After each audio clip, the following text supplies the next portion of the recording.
Zay amin'iny fa manoloana ny toedrara ao nivon'ny tafika malagasy amin'izao fotoana izao ny foibe fipakina ny tafika malagasy tena nao fanambarana tetsy amin'ny Braony Andohalo ny ariva teo Jean Merambelson, Rostina Muriel ary Tsitary Jean-Paul no hitatitra an'izay. Nandrasana fatratra ity fanambarany chef d'état-major général ny tafika malagasy ity ny général de brigade Ndriarjon André. Isan'ny zava-dehibe izay nambarany ny hoe tsy vahaolana ny fifampitifirana fa tsy misy afa-tsy ny fifampiresahana sy ny fifampidinina ihany. Manoloana ny toedrara ato anatin'ny tafika malagasy amin'izao fotoana izao. Ny fibaikoana ny tafika malagasy dia manao zao fanambarana manaraka izao.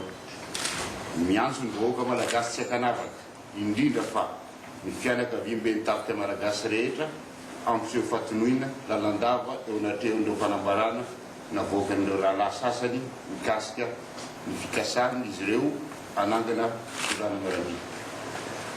Tsy ekena ary toerana marindrano ny tetika ankolaka na mivantana amin'ny endriny rehetra mirona hoany amin'ny fampisaram-bazana ka mety afara amin'ny fifandonana samy marani. Tsy vahaolana velively ny fifandonana izay mety hitarika fahavoazana sy voka-dratsy samihafa eo amin'ny andaniny sy ny ankilany raha sanatria ka tsy mitandrina isika. Fifampidiniana sy fampiresahana ihany no vahaolana mahomby amin'izao trananjavatra izao. Koa mbola mamerina miantso ireo rahalahy izay mamaky ao amin'ny mesibany ivato mba hanohy sy ezaka hanohy ny dinika sy fampiresahana hitandrovana ny filaminana ampany fahalemana ny firenena ho any tanindrazana.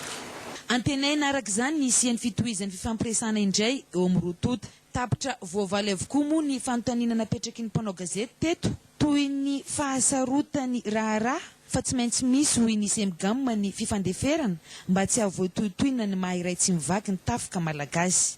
Nanotrina ny semgamma ombianombieny ny mpiara-miasa amin'ny akaiky generaly sy manamboninaitra ambony.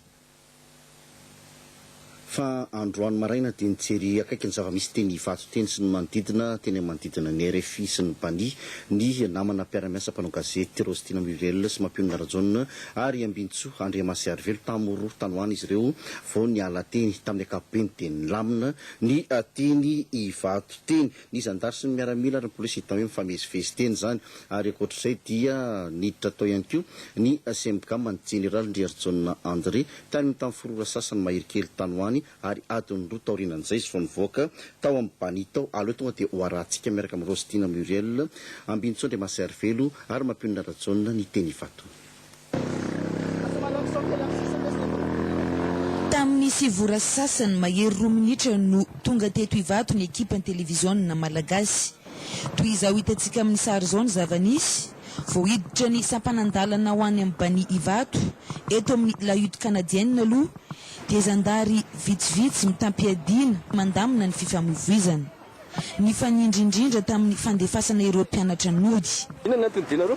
Nampodin-jareo zay fa hoe misy korotana ho tamin'ny nahazo telefona za proviseur dia misy korotana ho. Nefa tokony mbola tokony hianatra mbola hanao DS ary zay rehefa aveo dia nampody. Miala kely teto indray dia nahitana barrage ny zandary.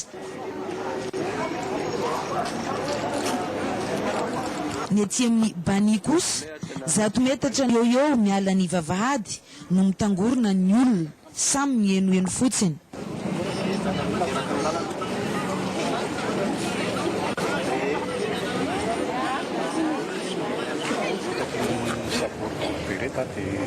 Zay mba nahatonga anahy mba hijery inona marina ny tena zava-baovao ato. inona nefa zavatra eno? Zavatra ihany koa zao dia misy mikorotandrotana hoe misy miaramila kilan-tandana sy akila tsy ohatran'ny tsy dia mifakazo efatra dia lasa mana nefa tohatran'ny tsy ake hifanaraka ihany rehetra zareo salako. Misy barrage koa manoloana ny vavahady.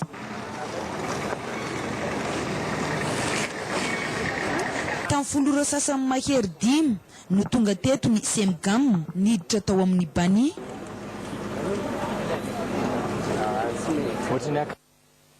Tsy nivoaka raha tsy adiny 2 sasany taorian'izay izany hoe tamin'ny 12 folora sasany mahery 5 tsy nisy fampiresahana tamin'ny mpanao gazety. izay no zava-nisy teto amin'ny bani Ivato hatramin'ny iray ora latsaka io. Fa raha nijerena kosa teto amin'ny saranam-piaramanidina Ivato dia nangina tanteraka tsy toy ny andavanandro. Nahitana zandary miandry. Tsy afaka niresaka mivantana tamin'ny tompon'andraikitry ny saranam-piaramanidina aloha izahay, fa raha niresaka ny fanaovanay tamin'ny mpiasa tsotra vitsivitsy dia nahato vetivety aloha ny asa ka dia samy mipetrapetraka fotsiny. Ny aty amin'ny zotra nasionaly dia mangina araka izao hitantsika izao, fa mandeha kosa ny zotra iraisam-pirenena, fa tsy azo nalaina sary moa izany. Tsara ho marina fa ny zava-nisy hatramin'ny 2 ora sy 6 ny alana iteny Ivato, ireo ny tanterina taminao ireo.